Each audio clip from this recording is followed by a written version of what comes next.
बिस्मिल्लाहिर्रहमानिर्रहीम, अस्सलाम वालेकुम। मैं हूं रियाजुद्दीन और आप देख रहे हैं Venus sports celebrities with Riyazuddin. Pakistan ने जनूबी अफ्रीका की टीम को, जो कि वर्ल्ड टेस्ट चैम्पियन है, उसको जनाब पहले टेस्ट में 93 रन से हराकर कमाल कर दिया। और शान मसूद के लिए यकीनन जो टीम के कप्तान है एक बड़ी कामयाबी थी। और इसमें जो कलीदी किरदार अदा किया वो जनाब नुमान अली ने किया। और उनके साथ साथ जो हमारे बैटर्स थे, शान मसूद ले लें, सलमान आगा ले लें, मामूल हक, बाबर आजम, रिजवान, सब ने हिस्सा अपना अदा किया। और बॉलिंग में देखें तो शाहिन शाह अफरीदी और साजिद खान ने भी अपना किरदार अदा किया। और अब दूसरा टेस्ट जो है वो रावलपिंडी में शुरू हुआ चाहता है। देखना होगा कि अगर हमारी टीम इसी स्पिरिट से खेले और इसी तरह से मतलब अगर वो खेलती है तो यकीनन दूसरा टेस्ट भी जीत सकती है। लेकिन जनाब, जब आप कोई टेस्ट या कोई मैच जीत जाते हैं ना, तो जो खामियां होती हैं वो छुप जाती हैं और उन खामियों पे भी हमें नज़र रखनी होगी। इसलिए कि जीत तो खैर बहुत बहुत अच्छी है और हम पाकिस्तान टीम के कप्तान शान मसूद को, उनकी पूरी टीम को मुबारकबाद देते हैं कि कामयाबी हासिल की एक ऐसी टीम के ख़िलाफ़ जो वर्ल्ड टेस्ट चैम्पियन है। और हमने जनाब ये टेस्ट मैच जीत के फ़ौरन ही हमने दूसरा नंबर हासिल कर लिया है। लेकिन अभी जो है ना, जितनी दुनिया की टीमें हैं उनके अभी मैचेस बाकी हैं, वो भी होंगे और हमारी टीम को भी परफॉर्मेंस पेश करनी होगी। वीमेंस वर्ल्ड कप हो रहा है जनाब इंडिया में और श्रीलंका में। वहाँ पे पाकिस्तान की टीम जो है वह बांग्लादेश, भारत और ऑस्ट्रेलिया के से शिकस्त खा गई। लेकिन जनाब इंग्लैंड से उसने बड़ी अच्छी परफॉर्मेंस का मुजाहरा किया, लेकिन बारिश जो है आड़े आ गई और वो मैच बराबर रहा। वरना हमारी जो बॉलर्स थी उन्होंने बड़ी एक्स्ट्राऑर्डिनरी परफॉर्मेंस दी थी। बहरहाल हमारी टीम सेमीफाइनल तो नहीं पहुंच सकी, लेकिन एक पॉइंट जो है वो ज़रूर लेने में कामयाब हो गई। और जनाब अब आते हैं आइंदा जो होने वाला ICC T20 वर्ल्ड कप है, तो उसमें UAE की टीम जिसने अभी एशिया कप में शानदार परफॉर्मेंस का मुजाहरा किया था, उसने क्वालिफाई कर लिया है। और UAE की ये टीम ने ये कारनामा जनाब एशिया पैसिफिक क्वालिफाइंग राउंड में जापान को 8 विकेटों से शिकस्त देके ये एजाज़ हासिल किया है। और अगर हम फुटबॉल की बात करें तो सऊदी अरब ने जो 2026 का फीफा फुटबॉल वर्ल्ड कप है उसके लिए क्वालिफाई कर लिया है। और सऊदी अरब की टीम ने गुज़श्ता दिनों इराक की टीम को से मैच हुआ था और वो मैच बगैर किसी गोल के बराबर रहा था, जिसके बाद सऊदी अरब की टीम जो है फीफा वर्ल्ड कप के लिए क्वालिफाई कर गई। दूसरी जानिब इसराइल की टीम जो है वो फीफा वर्ल्ड कप से बाहर हो गई और उसे इटली ने 3-0 शिकस्त देकर बाहर कर दिया। और जनाब जो सबसे अहम है, जो हमारा कौमी खेल हॉकी है, सुल्तान ऑफ जूनियर हॉकी कप इन दोनों मलेशिया में जारी है। पाकिस्तान ने जो अपने 4 मैचेस खेले हैं उसमें से 2 मैचेस हारे हैं, 1 जीता है, 1 बराबर रहा है। अगर आप उसकी तफसील सुने तो न्यूजीलैंड से हमारी टीम 3-2 से शिकस्त खा गई, इंग्लैंड से हमारी टीम 5-1 से शिकस्त खा गई। भारत के खिलाफ जो रवायती हरीफ है ये कारनामा है, इसलिए कि उनकी टीम बहुत अच्छी है, हमारी टीम 3-3 से बराबर रही। और पाकिस्तान ने मलेशिया की टीम को 2 के मुकाबले में 7 गोल से शिकस्त दे दी। तो जनाब आज हॉकी पे भी बात होगी और क्रिकेट पे भी बात होगी, जनाब क्रिकेट के लिए जो है हमारे दरमियान इस वक्त मौजूद हैं टेलीफोन लाइन पे, वो कि हमारे साथ इस वक्त यहाँ दो मेहमान हैं, मैं आपका उनसे तारुफ कराऊंगा, लेकिन जो इस वक्त हमें लाइन पे और मतलब टेलीफोन लाइन पे ज्वाइन कर रहे हैं वो है जनाब पाकिस्तान टेलीविज़न स्पोर्ट्स की पहली आवाज़। जब हम मतलब खेल रहे थे तो उस वक्त हम एक ही आवाज़ सुनते थे, वो जनाब ब्रॉडकास्टर भी हैं, स्पोर्ट्स एनालिस्ट भी हैं, क्रिकेट स्पेशलिस्ट भी हैं, अपने जनाब वो प्रोग्राम भी करते हैं बड़े जम के, बड़े कॉन्फिडेंस के साथ, बड़े अच्छे लोग उनको सुनते हैं। तो जनाब हमारे साथ हैं इकबाल जमील साहब। इकबाल जमील साहब अस्सलाम वालेकुम।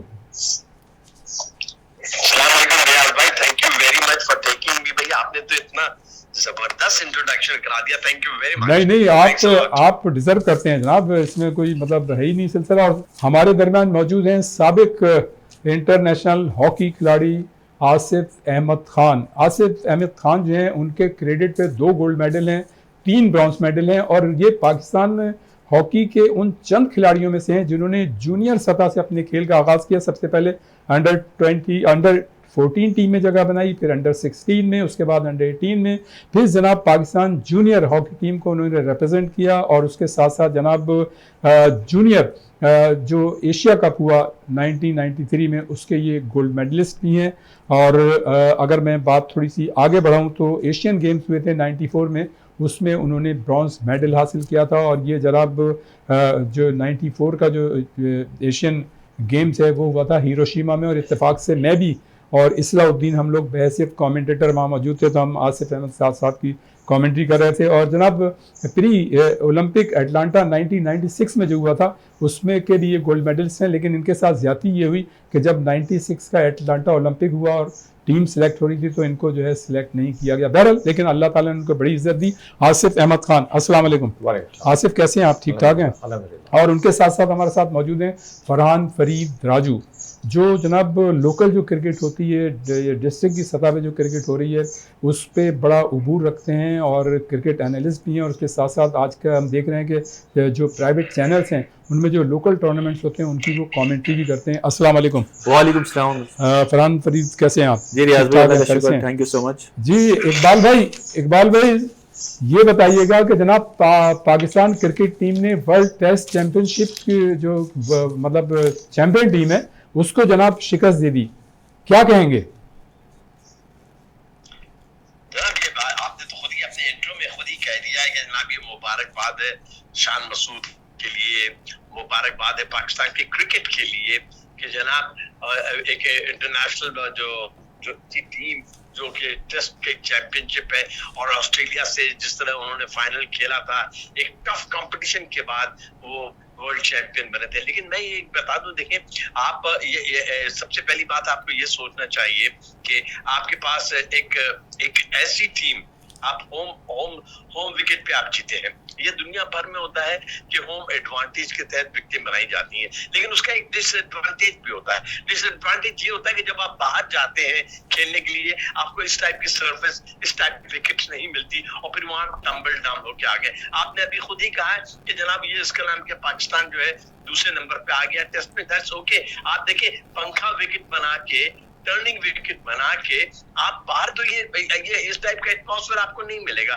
तो मेरा अपना जाती ख्याल है कि ये एक जीत तो है, लेकिन मेरे ख्याल में जैसे ये पंखा विकेट, ये विकेट के अंदर मतलब इसे मैं कहता हूँ इतनी ज्यादा टर्निंग विकेट 3-3.5 दिन में मैच का खत्म होना, ये कोई अच्छी बात नहीं है पाकिस्तान क्रिकेट के लिए नुकसान। अच्छा इकबाल भाई देखें, जब इसमें तो कोई शक नहीं कि हमारी टीम जीती और जैसा आपने खुद कहा मैंने मुबारकबाद दी और बिल्कुल देनी चाहिए, ये डिजर्व करते हैं उसके लिए, इसलिए कि टेस्ट जीते हैं। लेकिन आप समझते हैं कि जब कोई टीमें जीतती हैं तो ठीक है, मतलब एक उन्होंने अच्छी परफॉर्मेंस दी, जीत गई, लेकिन जीत में जो है खामियां छुप जाती हैं। हमारी विकेट जो थी स्पिनर्स के लिए साजगार थी, तो आप क्या समझते हैं कि एक हमने फास्ट बॉलर इजाफी खिलाया, उसकी जगह हम ऑलराउंडर भी ले सकते थे, एक स्पिनर भी ले सकते थे, एक चीज़। दूसरी चीज़ है कि हमारे बैटर जो थे दूसरी इनिंग्स में वो गलत शॉट उनका सिलेक्शन था जिसकी वजह से वो आउट होते चले गए। तो वही वाली बात थी कि टीम तो हमारी जीत गई लेकिन फ्लक्चुएशन बहुत है, क्या कहेंगे? देखिए आप बिल्कुल सही बात कह रहे हैं। आप देखिए, आप let's take it for an example तौर पे, सैंपल तौर पे आप बाबर आजम को ले लें। बाबर आजम की वो परफॉर्मेंस नहीं रही। देखिए वो स्पिन पे हमेशा बहुत ही ज्यादा मतलब क्रिटिकल अंदाज में खेलते हैं, उनकी वो परफॉर्मेंस नहीं होती। दोनों इनिंग्स में उनकी वो परफॉर्मेंस नहीं रही। मैं आपको ये क्लियर कर बताऊं। दूसरी बात ये कि जनाब आपके पास नहीं एक फास्ट बॉलर निकला है, आपने खिलाया। आप देखिए इस विकेट पे शाहीन शाह अफरीदी ने जो हसन अली को खिलाया ना, एक फास्ट बॉलर, उसको नहीं खिलाना किसी, मतलब तो उसकी जगह कोई और भी आ सकता था। नहीं, लेकिन उन्होंने अच्छी बॉलिंग की, उसमें कोई नहीं। उनका जो रबाडा था उसने इसी विकेट पे बहुत अच्छी बॉलिंग की। ये विकेट बनी थी फास्ट बॉलर्स के लिए नहीं, ये विकेट बनी थी साजिद के लिए और नुमान के लिए। दूसरी बात आप ये बताइए कि आप मुझे नुमान को अब कब तक खिलाएंगे? 40 साल के वो हो गए। साजिद खान का आपको पता है कि वो उनकी भी एज इतनी बढ़ गई है। देखिए जब आप कहीं बाहर जाएंगे, यही टीम जब बाहर जाती है तो जनाब वो बुरी तरह आउट हो जाती है। आप यहाँ आप ये बात भूल रहे हैं कि जनाब पाकिस्तान की टीम दूसरी इनिंग में 150, 250, 169 पे आउट हो गई थी, इसलिए कि उनके पास कोई इंटरनेशनल स्पिनर्स नहीं थे। आपको ये पता, अगर थोड़ा सा उनको एक्सपोजर मिलता, कोई बड़े नाम नहीं थे। आपके साजिद और नुमान काफी अरसे से खेल रहे थे, लेकिन उनकी जो जिस तरीके से उनके बॉलर्स ने बॉलिंग की, आउटस्टैंडिंग बॉलिंग की, बहुत अच्छी बॉलिंग की। पाकिस्तान की जो बैटिंग है अभी भी वल्नरेबल है। मैं ये कह रहा हूँ अभी भी उसमें बहुत सारी खामियां हैं। आपके ओपनिंग पेयर देखिए उसकी परफॉर्मेंस अच्छी नहीं रही, अब्दुल्ला शफीक की परफॉर्मेंस अच्छी नहीं रही। ये मैं मानता हूं कि एक डिफिकल्ट विकेट पे शान मसूद ने अच्छा खेला, पहले इनिंग्स में इमामुल हक ने भी अच्छा खेला, लेकिन आपके शीट एंकर है बाबर आजम, उनकी परफॉर्मेंस पे एक सवालिया निशान है रियाज भाई, और ये एक बड़ा कंसर्निंग पॉइंट है। आपको मैं ये बता दूं कि जब आप बाहर जाएंगे, जब ऐसी विकेटों पे करेंगे जाएंगे, अनइवन बाउंस होता है, गेंद हाइट पे आती है और वहाँ फास्ट बॉलर्स का राज होता है, तो फिर वहां जाके आपको ये मुश्किलात का सामना करना पड़ेगा और पाकिस्तान बिल्कुल क्रम्बल डाउन कर जाता है। जी इकबाल भाई, आप हमारे साथ रहिएगा और आपसे दोबारा बात होगी।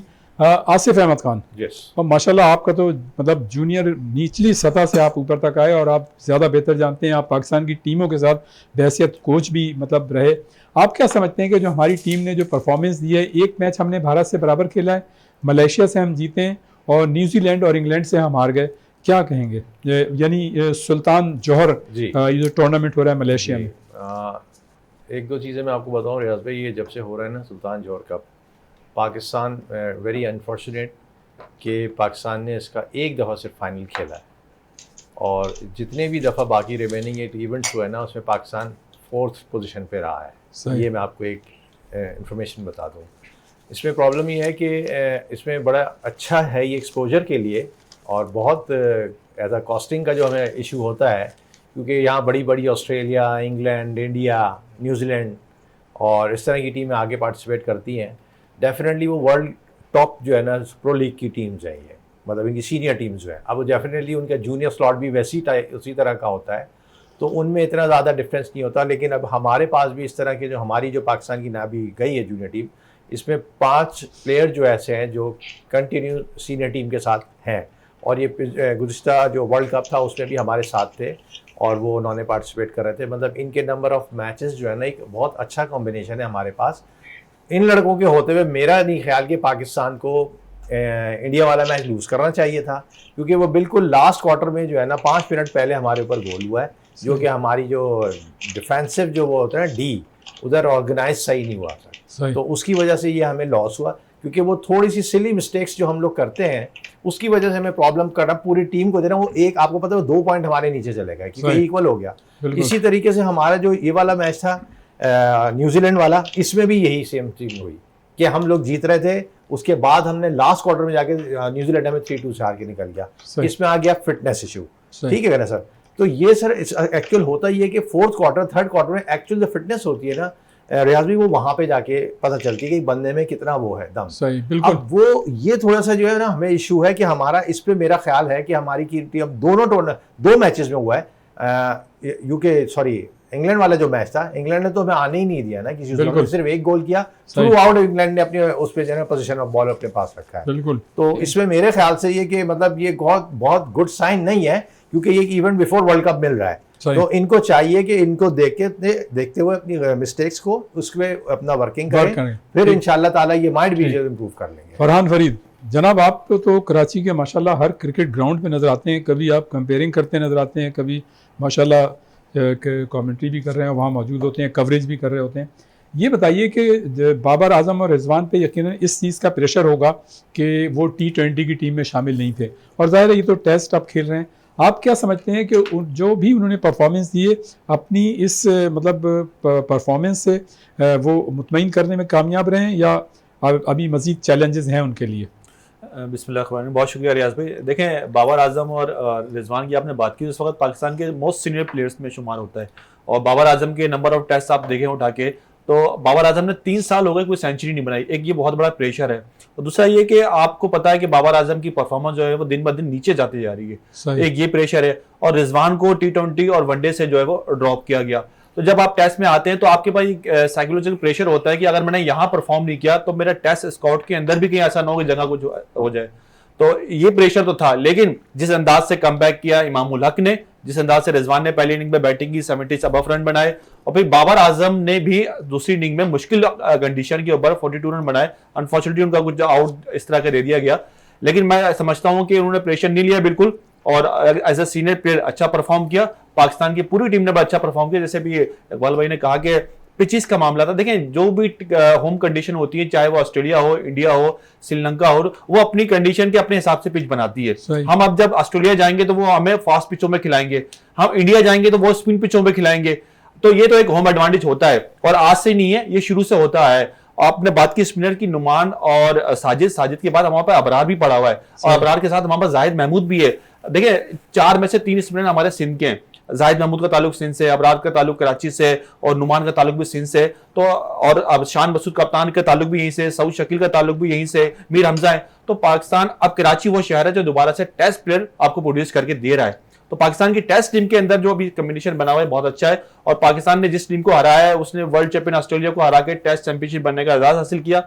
अब ये पूरा सर्कल चलेगा 2027 तक। तो पाकिस्तान के लिए अच्छी अपॉर्चुनिटी है कि अगली टेस्ट सीरीज के लिए अपनी इसी कॉम्बिनेशन को बरकरार रखें, और होम सीरीज को जीतने की कोशिश करें। जब आप कहीं और जाएंगे तो उस कंडीशन में आपको एडजस्ट होना होगा, फिर आपके फास्ट बॉलर का इम्तिहान होगा। जनाब ये गुफ्तगू का सिलसिला जारी रहेगा। यहाँ पर वक्त हुआ एक ब्रेक का, और ब्रेक से फौरन जैसे वापस आएंगे तो यहीं से इस सिलसिले को शुरू करेंगे। एक ब्रेक।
एक मरतबा फिर हम प्रोग्राम में आपको खुश आमदीद कहते हैं, और जैसा मैंने पहले कहा हमारे साथ मौजूद हैं इकबाल जमील साहब, आसिफ अहमद ख़ान साहब और फरहान फरीद राजू साहब। आसिफ, अभी जो बात हो रही थी कि हमारी टीम जो है उसको प्रॉब्लम जो है 4th जो जी, होता है क्वार्टर। क्वार्टर, उसमें मतलब मसला हो जाता है। इसका मतलब फिजिकल फिटनेस का तो है। आप ये बताइए, क्या जो ये टीम गई है हमारी, उसका सिलेक्शन बिल्कुल सही है, या है कोई एक दो लड़के ऐसे जो आप समझते हैं रह गए? कुछ- वरना ये एक आम परसेप्शन है, हाँ। और ये बातें भी हमने सुनी है कि सिंध के खिलाड़ियों के साथ जो है वो ज्यादती हो रही है, और जो खिलाड़ी हैं वो कैंप में भी शामिल नहीं होते। ये बात सही है? ये थोड़ा सा इसमें है, ये एलिमेंट है। मैंने, क्योंकि मैं एज अ कोच भी रहा हूँ और मैंने वहाँ पे देखे थे जो कुछ स्टैंडर्ड के ऐसे प्लेयर थे कराची के, जो मैंने देखे हुए थे, मेरे साथ भी जूनियर टीमों में रहे, उससे उसी तरह के लेवल, उनसे छोटे थोड़ा लोअर लेवल पे, लेकिन वो किसी और प्रोविंस से डोमिनेट मतलब पार्टिसिपेट कर रहे थे, बट वो they are in the camp. और मैंने बोला यार उनको, मतलब क्या वजह है कि कराची को क्यों आप कंसिडर नहीं कर रहे हैं?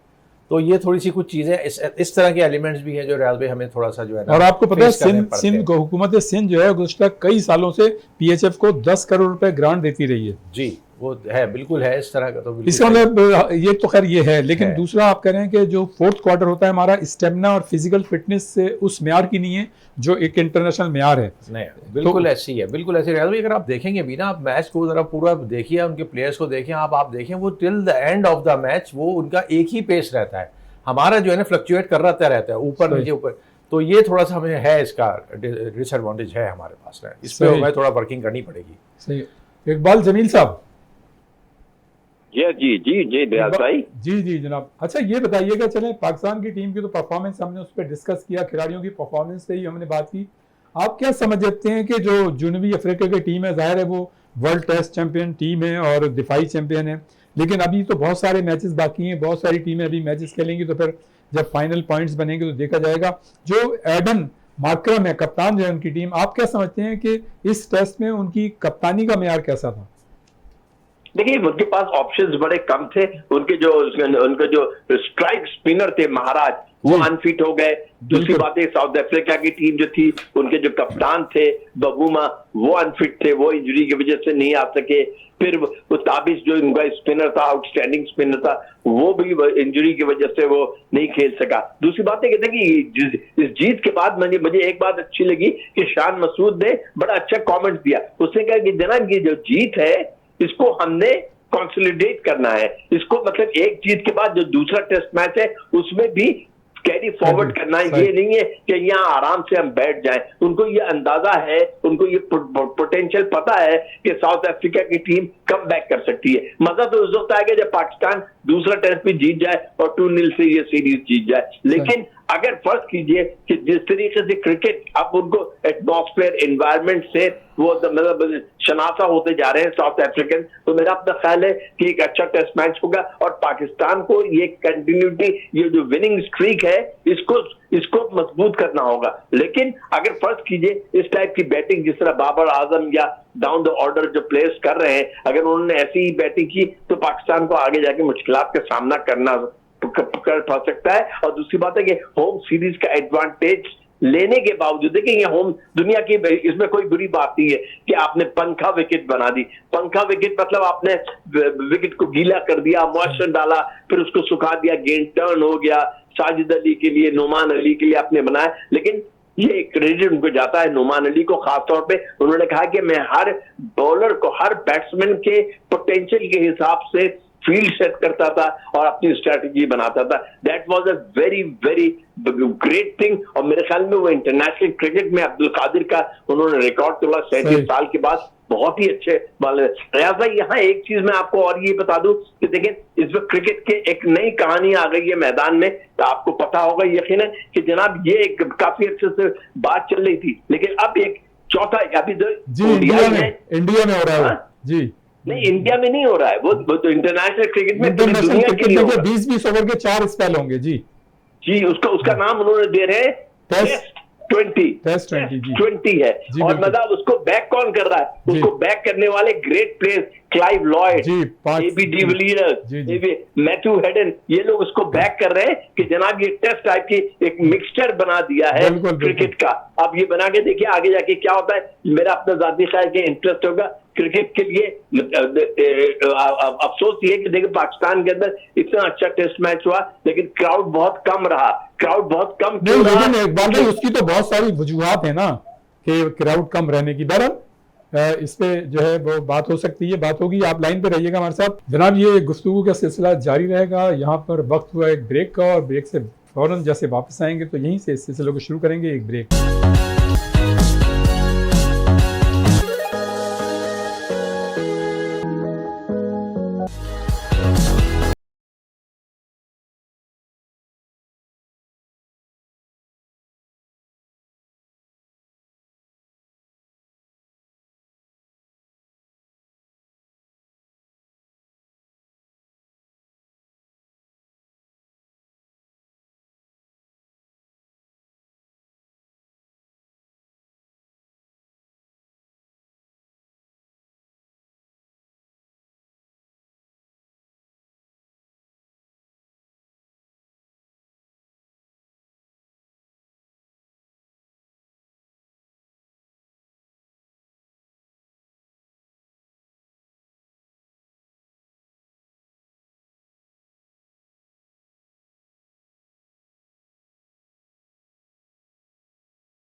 एक मतलब फिर हम आपको प्रोग्राम में खुशामदीद कहते हैं। फरहान फरीद राजू साहब, अब्दुल्ला शफीक, आप क्या समझते हैं, उनके करियर को किस तरह से देख रहे हैं?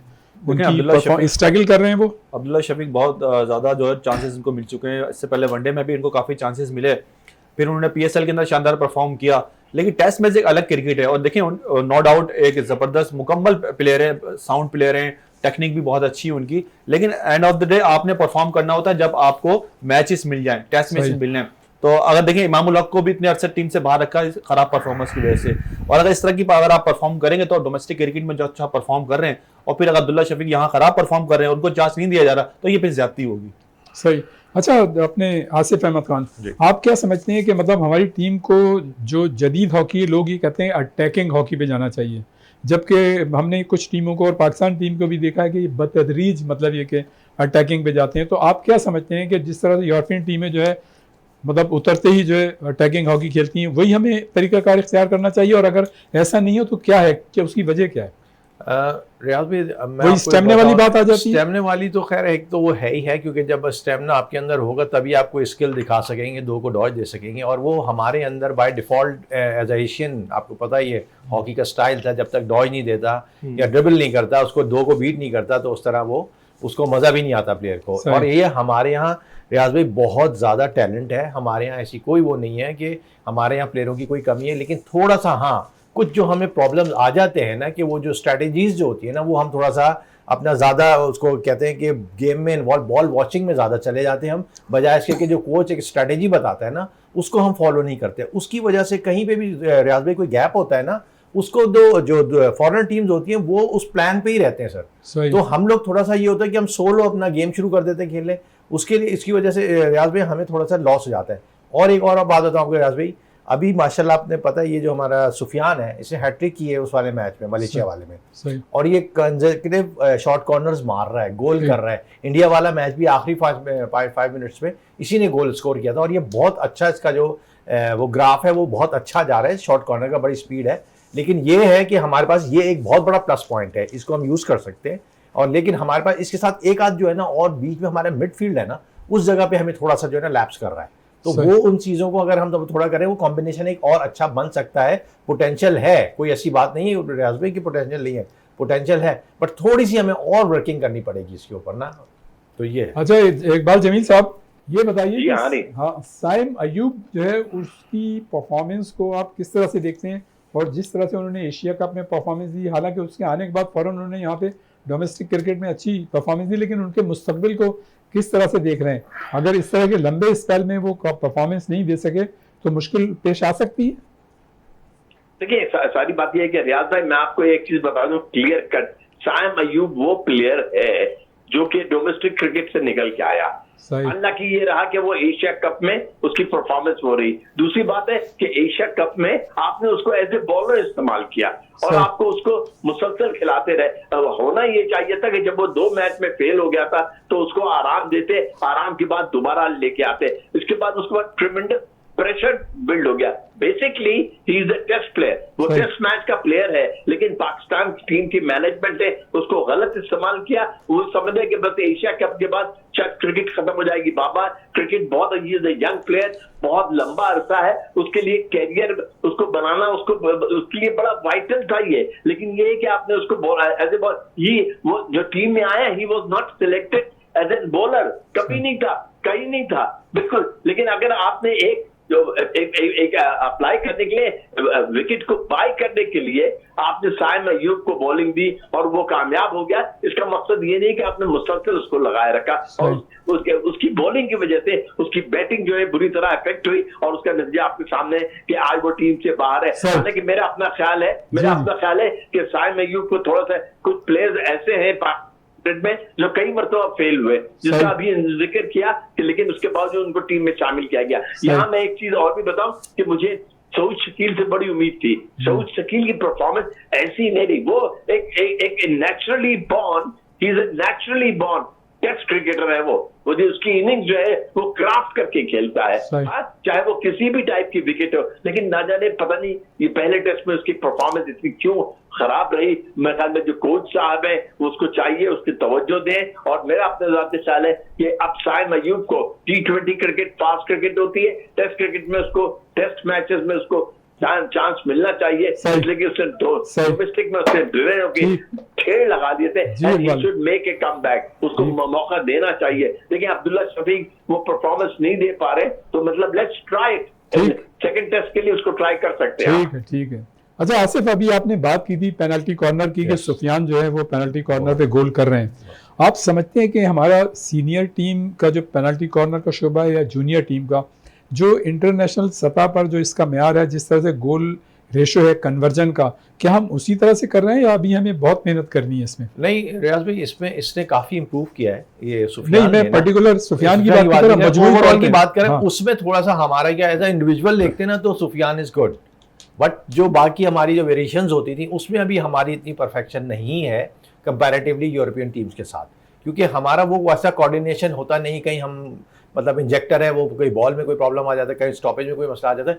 इसमें जो है ना थोड़ी हमें मेहनत करनी पड़ेगी, क्योंकि रियाज भाई आपको पता होगा हॉकी का ये एक बंदे का काम नहीं होता, पूरा एक सेट बनता है जहाँ से इंजेक्टर फेंकता है, बॉल स्टॉपर होता है, फ्रिक्शन ऑफ सेकंड्स का जो है ना रियाज भाई एक्यूरेसी होती है ना, उससे फिर होता है पक्का। ये अपना पूरा कर रहा है सुफियान जो है ना इंडिविजुअल कैपेसिटी पे, लेकिन बाकी लड़कों को भी जो है ना मेहनत करनी पड़ेगी। आप समझते हैं कि हमारे कोई सुहेल अब्बास अब आइंदा निकल सकता है? बिल्कुल रियाज भाई, बिल्कुल 300 नहीं, वो तो एक एक्स्ट्रा ऑर्डिनरी सुहेल की एक परफॉर्मेंस है, वो तो नो डाउट क्या है, अभी सलूट हिम।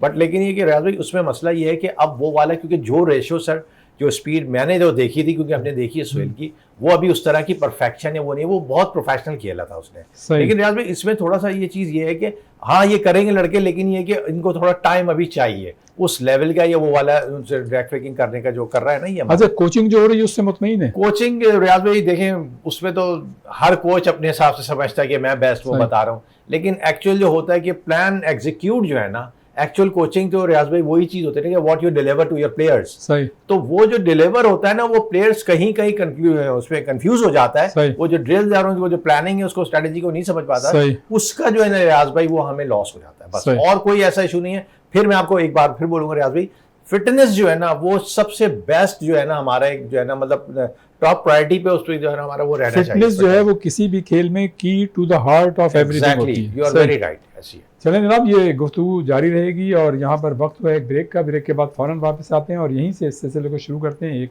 ब्रेक।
एक मतलब फिर हम आपको प्रोग्राम में खुशामदीद कहते हैं।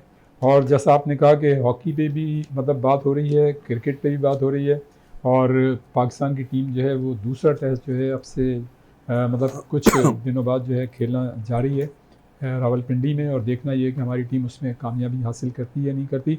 फरहान फरीद राजू साहब, मतलब टेस्ट क्रिकेट की और मतलब इंटरनेशनल क्रिकेट की तो बात हो रही है, लेकिन जनाब कराची की जो टीमें हुआ करती थी एक ज़माने में, जितने भी मतलब आपके नेशनल सतह के टूर्नामेंट्स होते वो जीता करती थी, और उस ज़माने में बड़ी मुनज़्ज़म क्रिकेट होती थी। गो कि अभी भी हो रही है, लेकिन ये कि कुछ आवाज़ें भी ऐसी आती हैं। तो ये रीजनल क्रिकेट एसोसिएशन में जो मसाइल हुए हैं अभी, जैसे जावेद अहमद खान जो कि मतलब सेक्रेटरी थे, और वो जो थे सेक्रेटरी हैं अभी, सेक्रेटरी हैं, लेकिन वो अब जो सीन था उससे वो गायब थे। लेकिन जो क्रिकेट रीजनल क्रिकेट एसोसिएशन है जो नदीम उमर साहब की है, और ज़ाहिर है उसी मतलब एसोसिएशन ने उनके खिलाफ कोई नो कॉन्फिडेंस का मतलब करारदाद भी पेश की है, मूव की है। क्या कहेंगे, ये सब क्या है, क्या हो रहा है ये? देखें, तकरीबन 2.5 साल से अरसा हो गया है। नदीम उमर साहब जो है वो प्रेसिडेंट इलेक्ट हुए थे, जावेद अहमद खान साहब जो है वो secretary Karachi region cricket association के। तो 1 साल तक तो ये अच्छा कम्युनिकेशन चलता रहा, और काफ़ी बड़ी अच्छी टीम इनकी निकल के सामने आई थी। लेकिन आहिस्ता आहिस्ता क्या इख्तलाफात हुए, और आपको पता है कि जो जावेद अहमद खान साहब थे ये एजाज फारूकी साहब के ग्रुप के थे, लेकिन उनको नदीम अहमद खान साहब के ग्रुप में एज ए नुमाइंदा दिया गया, सेक्रेटरी के लिए चुना गया, और इन्होंने इलेक्शन यहाँ से लड़े, और इन्हें जो है वहाँ से जो है वो कामयाबी हासिल हो गई, और इन्हें सेक्रेटरी बना दिया गया। 1 साल के बाद क्या हुआ, क्या इख्तलाफात हुए। अच्छा, जावेद अहमद खान साहब का अमेरिका आना जाना लगा रहता है, और वो मेरे ख्याल से अमेरिकन नेशनल भी है, उनकी फैमिली भी वहीं पर शिफ्ट है। तो उस वक्त जब हम लोगों ने ये बात कही थी कि वो तो अमेरिका में रहते हैं, तो आपने उन्हें सेक्रेटरी बना दिया, काम कौन करेगा? तो इन्हीं लोगों ने कहा था कि नहीं, काम तो होता रहेगा, वो यहीं पर ही रहेंगे और चलता रहेगा। उस वक्त काफ़ी सपोर्ट की जावेद अहमद खान साहब की।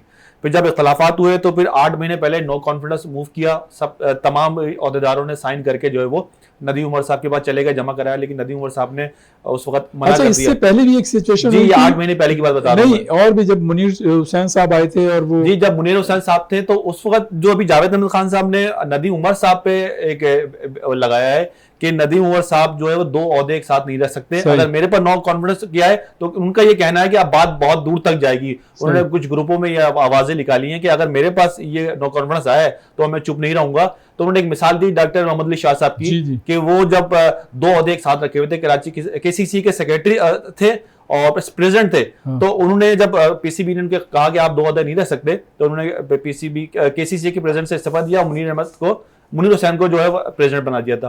तो अब सेम केस आया है कि वो कोयटा के लीडर के नदीम उमर साहब जो है वो ऑनर भी हैं, प्रेसिडेंट भी हैं और केसीसी के भी हैं। तो बकौल जावेद अहमद खान साहब के कि वो मैं इनके खिलाफ आगे जाऊंगा, कोर्ट में जाऊंगा, और यहाँ मेरे खिलाफ नो कॉन्फिडेंस हो गई है।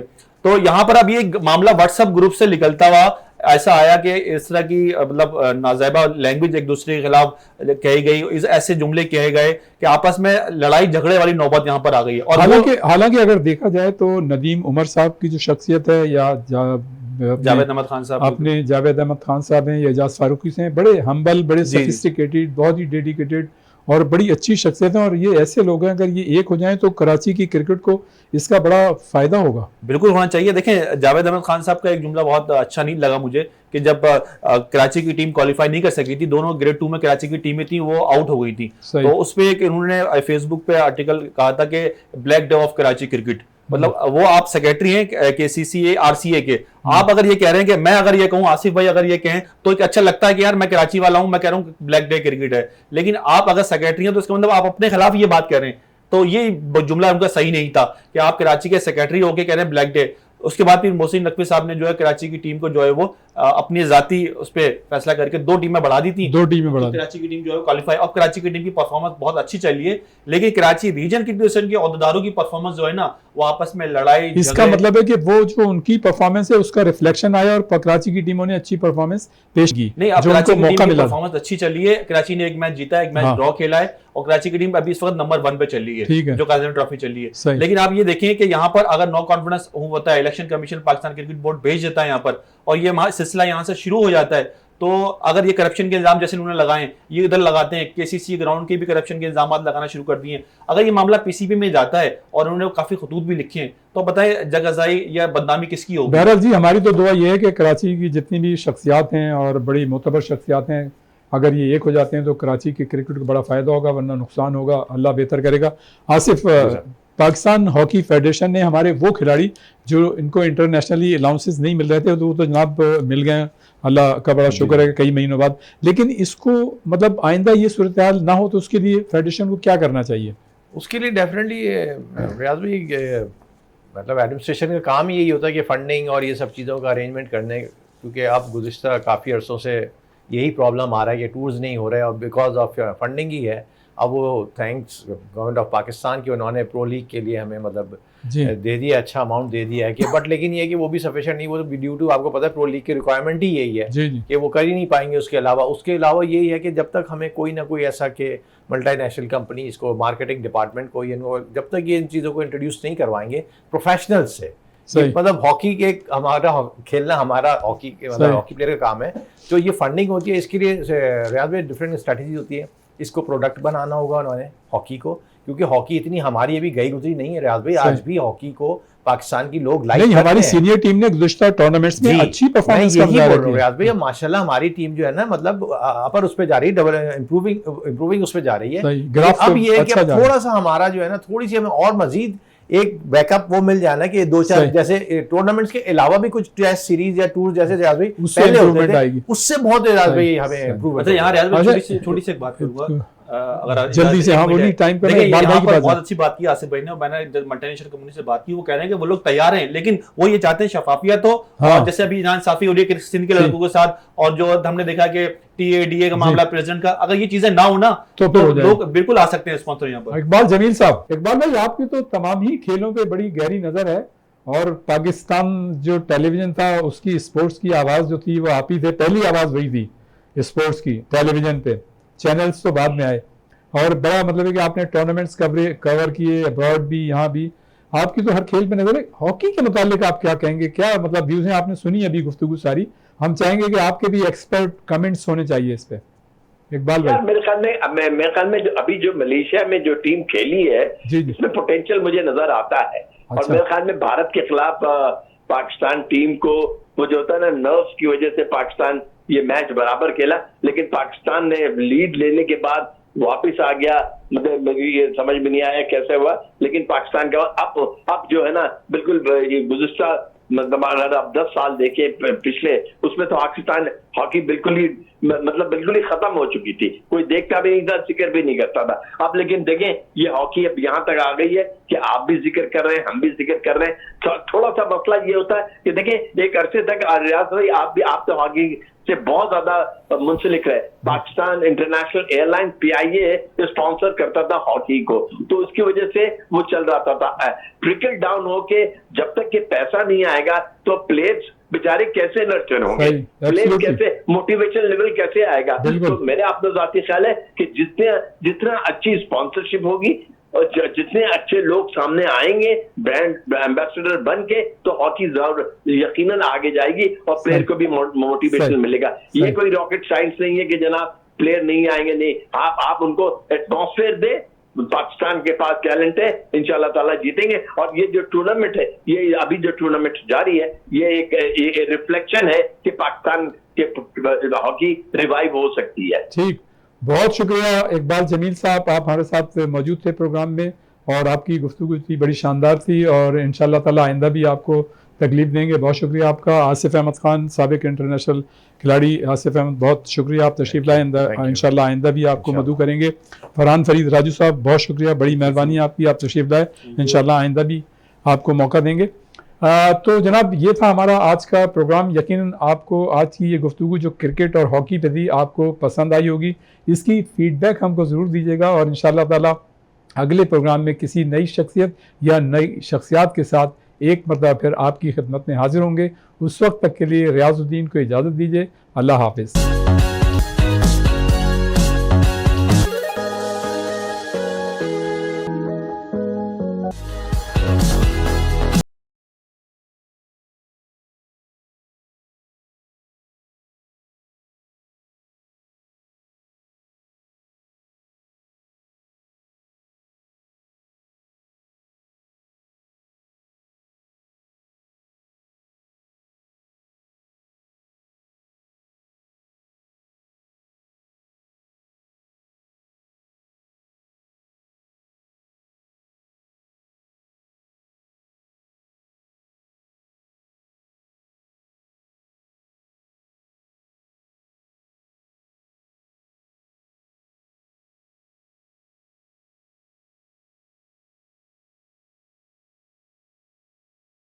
है।